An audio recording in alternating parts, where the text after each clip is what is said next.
It's over. Did I get over y'all? It's 4 in the morning and I've been missing your effects. 4 in the morning and I've been missing our connects. Chat, who is your Celtics Shaq for your team? If I had to guess, the Texans would either be Ed Reed or Wilford.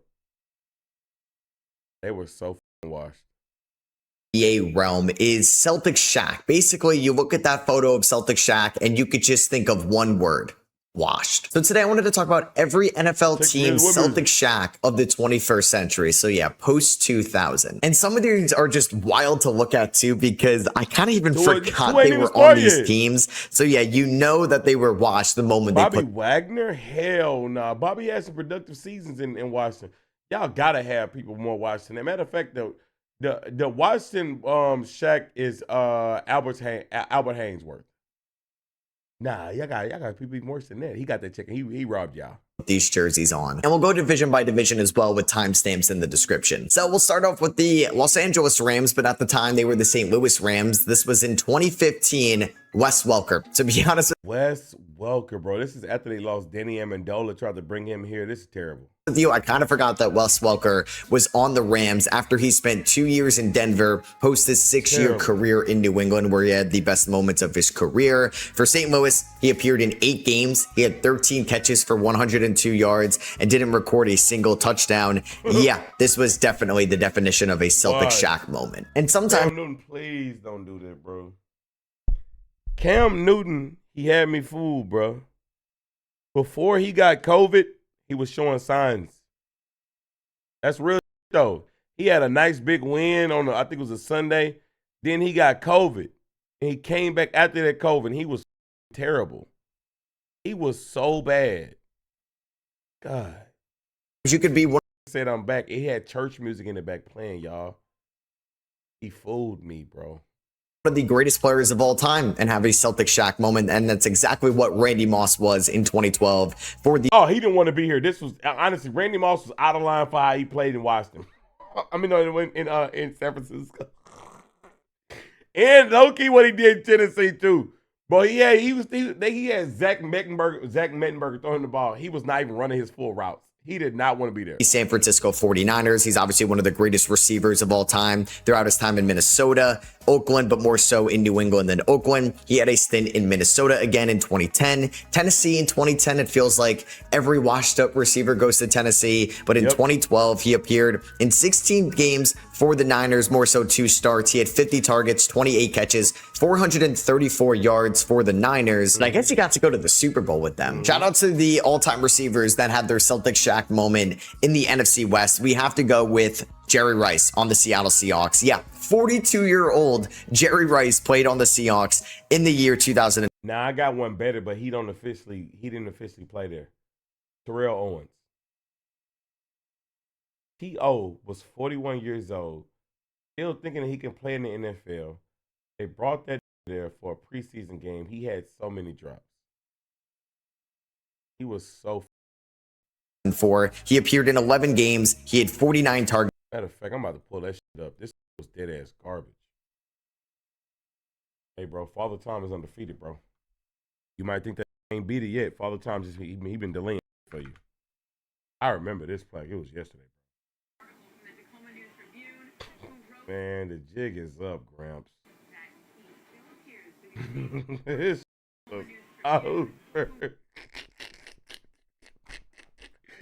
I was like, bro, T.O., get off the field, bro. Gets 25 catches, 362 yards. Obviously was an all-time receiver in San Fran. Even actually was amazing in Oakland in 2001 through 2003 for somebody that was basically 40 years old, but he did end his career in Seattle, I will say. So yeah, this was definitely his Celtic Shaq moment. For the Arizona Cardinals, I was actually going to talk about Emmitt Smith. If his career ended in 2003, it definitely would have been him, but he actually was pretty solid for them in 2004, where he had 937 yards. So I'm going to end up talking about Terrell Suggs, who did appear in 13 games man. for the Cardinals in 2019 as a 37-year-old and one of the best sack artists of all time, did post 5.5 sacks. I think for the Cardinals, you could go with a couple different other guys as well, but I would say more so just Terrell Suggs looks kind of washed in that Cardinals jersey. One of the best corners of my generation, watching him in Seattle. He's an all-timer. Richard Sherman, yeah, playing for 5. Oh, man, this nigga, I forgot he was even in Tampa Bay. Bad luck. Games for the Tampa Bay Buccaneers in 2021. He started 3 of those games. He actually did post an interception as well, but yeah, was not there much longer in 2021, and his career was definitely over. Now he's an analyst. One of the more reliable, underrated receivers of the 2010s, Jarvis Landry, probably had his Celtic Shaq moment the most on the New Orleans Saints in 2022. Yeah, it feels like forever ago that Juice played in the NFL, but I would say in 2022 with the Saints, 3 starts, 39 targets, 20. That Saints uniform so far, it's hard to look washed in there. Ew. I don't mind this one that much. 5 catches, 272 yards, and he did get a touchdown. Would be the Saints' most Celtic Shaq player of the 21st century. So for the Carolina Panthers, I struggled with a couple different guys. Maybe you could talk about Keyshawn Johnson, but he wasn't terrible in his final year there in Carolina. Josh Norman was washed when he came back to Carolina, but I don't know if hell no. When he first came, he was a beast. That counts because he was great in Carolina at the start of his career. So I'm just gonna talk about Andy Dalton. I feel like Andy Dalton, since I'll accept this. He's not doing shit there but a backup. And the only reason why Andy Dalton's in the league to motivate Bryce Young to stop bullshitting, or we'll put him back in the game. The Cincy days, maybe the Cowboys days, has looked fairly washed. He was actually solid for the Saints. Adam Thielen was trash as fuck over there too. But then, you know what's so funny? Thielen was he would get mad at Bryce Young, but then when Bryce started to cook up a little bit, we realized, no, Bryce wasn't just a problem, Thielen. You ain't got it no more, Gramps. You a bit of a problem too, my boy.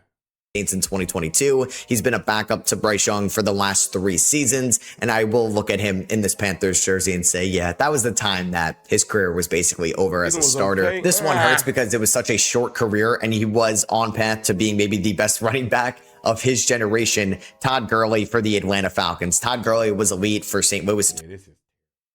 2015, and obviously when they moved to Los Angeles from 2016 to 2019, but injuries really derailed his career. He actually wasn't even that bad for the Falcons in 2020. He had I just think this Falcons jersey sucks.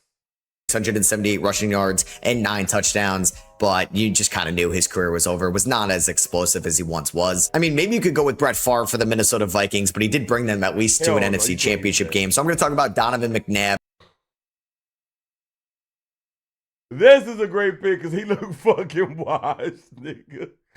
Oh my God, he looked terrible. For the Vikings, Celtic Shaq player in the 21st century. In 2011 for the Vikings, 6 games, 6 times as a starter, 1-5 record. He threw for about 1,000 yards, 4 touchdowns, 2 interceptions as a 35-year-old. And Christian Ponder looked a lot better than him at this time. That's when we kind of knew his career was over. So we're going to talk about a former Viking that pretty much looked like a Celtic Shaq player in. This might be the most watched image of this video. Easily. This is look at the face he's making, bro. This is one of my favorite running backs of all time. This nigga looks so motherfucking washed in this jersey. My God. Detroit in 2020. So here for the Lions, we're going to talk about Adrian Peterson. It feels like any jersey Peterson put on after the Vikings days, he kind of looked washed, even though he did run for 1,000 yards for Washington in 2018. Washington, he had a good year. About 900 yards for Washington in 2019. He did rush for 600 yards for the Lions in 2020. He's just the guy I ended up going with. It just kind of. Nigga AP. My bad, bro. You know I say you're my favorite. I listen. I just got to be real about niggas. They said this nigga Adrian Peterson was having financial issues. You want to know what this nigga did? They said while he was having financial issues, he booked a private jet and flew people to his birthday party private. What the fuck wrong with you, nigga? You don't learn? Why would you do that? This nigga did this is a jackass. When he did that, I said, oh, nah, he done, bro. He got whooped in the casino. No! Pow!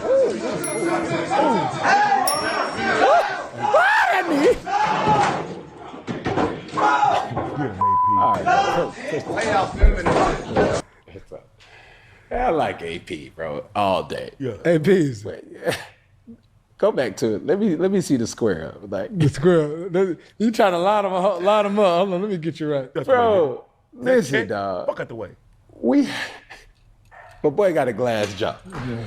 You know, it's Look how he dang. Man, the Vegas odds had him AP like throwing them across the 1,001. Fact. Is that it? Ah, man, he held his own. He held his own, man. But this was bad. Le'Veon Bell knocking out Adrian Peterson.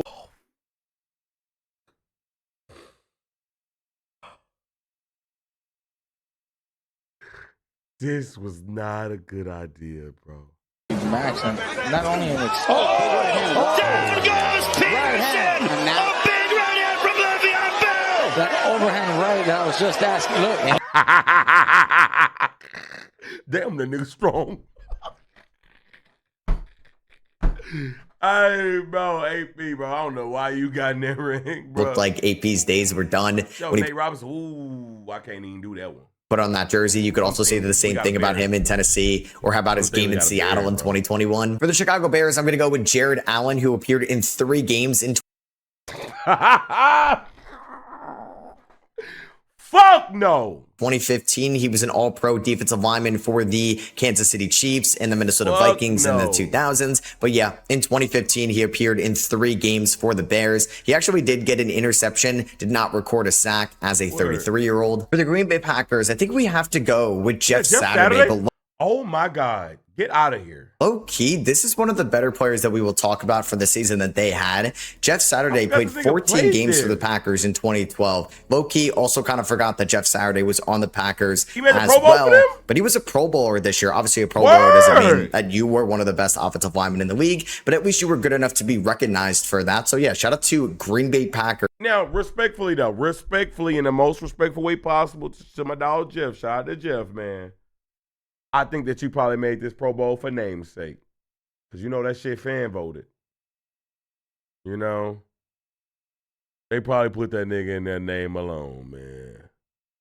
Jeff Saturday. Sometimes I forget that Sean Alexander finished up his career with the Washington Redskins in 2008. One of the best running back peaks we have ever seen. He ran for 1,800 yards in 2005 and even won the MVP award. But by 2008, he appeared in 4 games for Washington. He had 24 yards on 11 carries. He didn't record a single touchdown, and that's the last we ever saw of one of the best running backs, like I said, in the 21st century. I was really debating on what team to put Julio Jones on, because you could definitely talk about Tennessee, but his career was definitely over by the time he got to Philadelphia. So for the Eagles, yeah, we're going to go with Julio.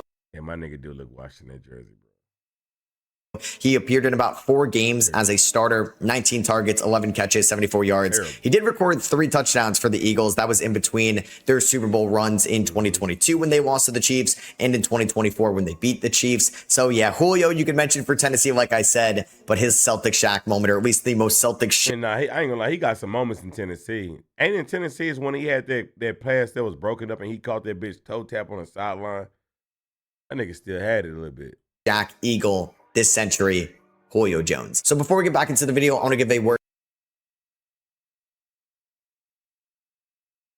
Shout out to Russ, he just retired. I think Russ is I don't want to say not one of the last, but Russ is definitely one of the players that I can think about. I've watched damn near the whole journey.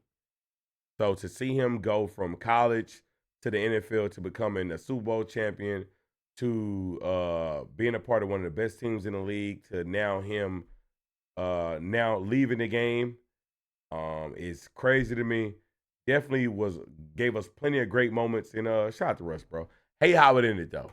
As a starter in the NFL ever again. He might be a backup here in 2026, so we can maybe update the team he's on. But for the Giants, yeah, it's got to be Russell Wilson. He got benched after 3 games this year for Jackson Dart. Sure. He looked abysmal in week 3 against the Kansas City Chiefs. He looked fine against the Cowboys in week 2. But yeah, an 0-3 record. He had 3 touchdowns, 3 interceptions, and was definitely a consistent fall off from his peak in Seattle, going to Denver, then Pittsburgh in 2024, and with the Giants in 2025. Might end up just being an analyst by the time the year is over. For the Dallas Cowboys, I'm going to talk about T.Y. Hilton, where he finished his career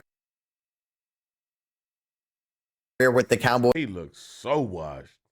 In 2022, he appeared in 3 games. He had 10 targets. Terrible. He had 7 receptions for 121 yards. After an amazing 10-year career in Indy, his time was over as soon as he stepped foot in Dallas. So for the Chargers, I'm going to talk about a 36-year-old at the time, Thomas Davis. Thomas Davis was a stud linebacker for the Carolina Panthers in the 2010s. He helped them go to the Super Bowl, but he finished up his career with the Panthers in 2018. He did appear in 16 games for the Chargers, but just was not the same player. Maybe he was more washed up the next year when he ended up in Washington. Not many more players looked more washed than when Jason Witten put on that. Hey, this is the most watched image of the video. So washed, and I got nothing but respect for Witten. We just talked about Cowboy players. We talked about Sean Leo injured ass, even though when he played, he was good.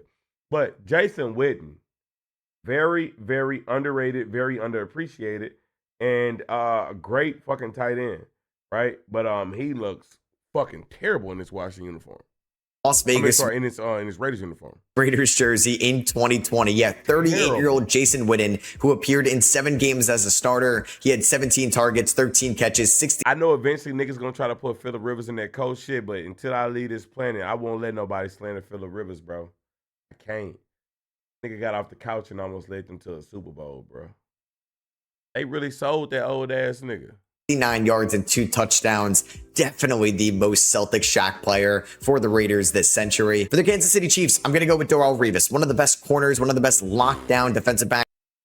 You in the running. Was we've ever seen. Peaked during his time with the Jets, the Bucs, the Patriots. He was solid when he went back to the Jets in 15 and 16. Big D-Rose link.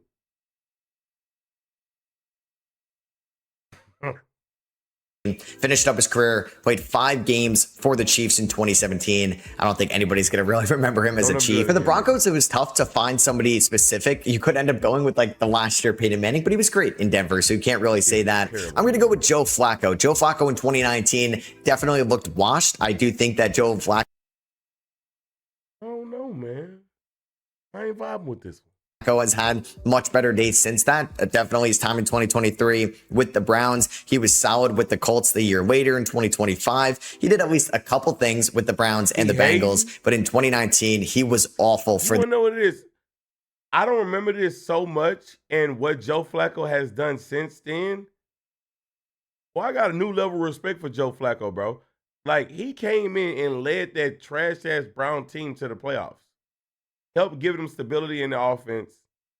And he's proven he's been a solid quarterback. So after this quote-unquote watch moment of him, he's had better moments. So that's probably why this one not hitting the same.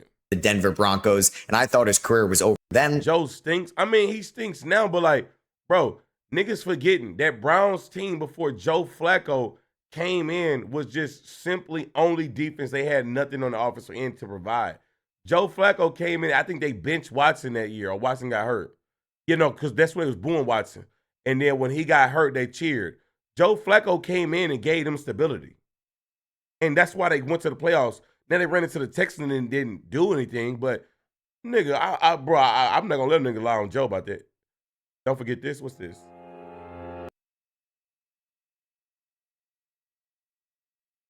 You don't. I'm not clicking your links anymore. So it's cool that he's turned it around. So like I mentioned earlier, anybody that's a receiver that ends up in Tennessee, their career is over. Like I said, it could have been.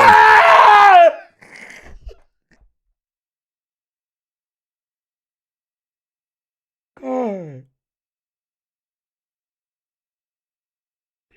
This wasn't right, man. This shit wasn't right. Andre should have never left the Texans, bro. For Julio Jones, it could have been for DeAndre Hopkins, Robert Woods. I'm going to give them the nominee of Andre Johnson, who actually spent a year in Indy in 2015. It wasn't all that bad, but by 2016 came around, he was way too slow as a 35-year-old. 22 targets, 9 catches, 85 yards, and 2 touchdowns in about 4 games as a starter.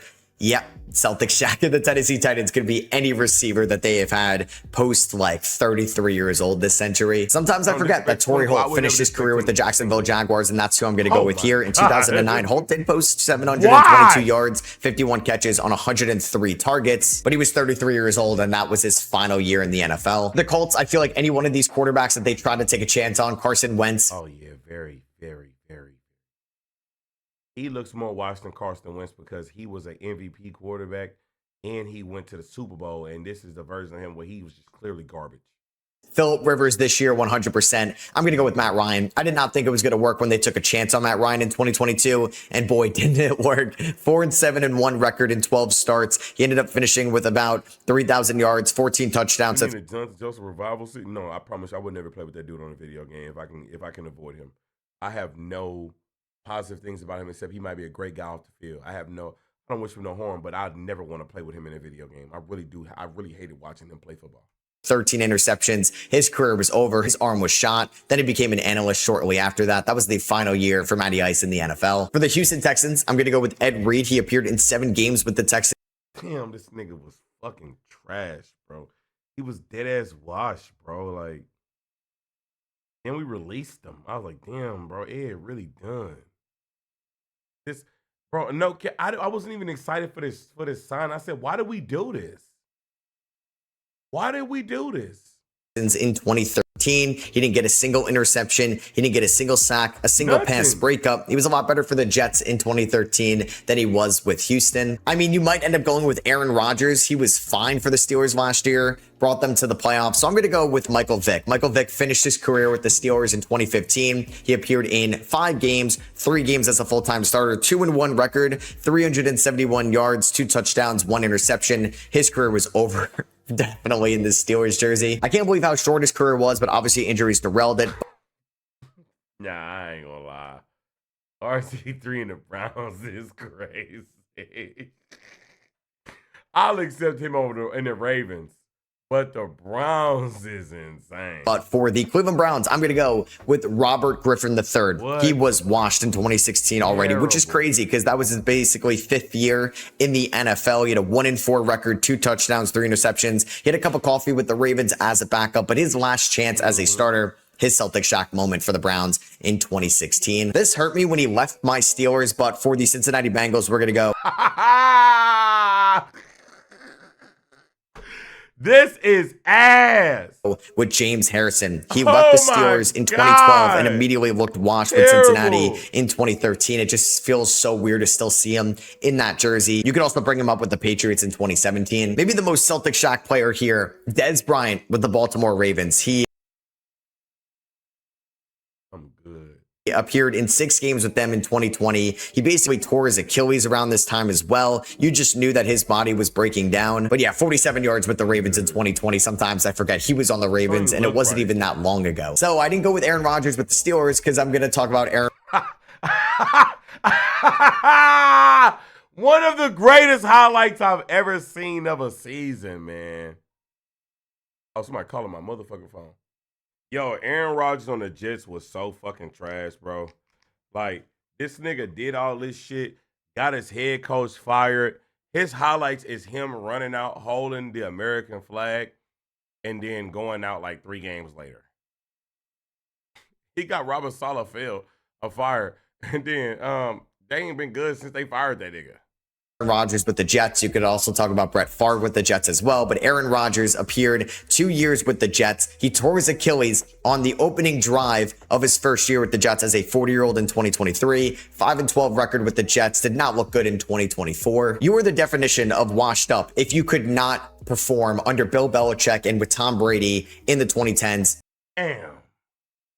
I think that they said Chad couldn't. They thought that he couldn't get the playbook.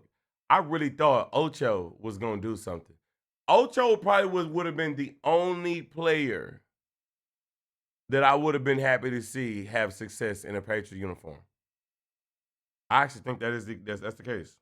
So you got to go with Chad Johnson here. Chad Johnson was abysmal for the Patriots in his first year not in Cincy in 2011. He had 3 starts, 32 targets, 15 catches, 276 yards. He's like the one player to never work out in this Brady offense in New England. He might actually come back this year, Odell Beckham, but we're going to talk about him for the Miami Dolphins. He appeared in 9 games for the Dolphins in 2024, somewhat recent, 18 targets, 9 catches, 55 yards. Not the player he once was in New York. And lastly, for the Buffalo Bills, we're going to talk about T.O. Terrell Owens for the Bills in 2009. Was actually productive. Yeah, cut it out. Super good on that one. For them, 829 yards, 55 catches on over 100 targets. His career definitely was not what it once was at this point, but he still had at least a little bit left in the tank. It was actually a little bit better for Cincinnati in his final year in 2010, a year later. So yeah, that is going to be for me. I hope you guys did enjoy. If you did, I'd appreciate you dropping a thumbs up. Let me know if you agree or disagree with my Celtics Shaq nomination for your favorite team down below. And I'll catch you guys in the next one. Peace. Okay, good video. I fuck with it.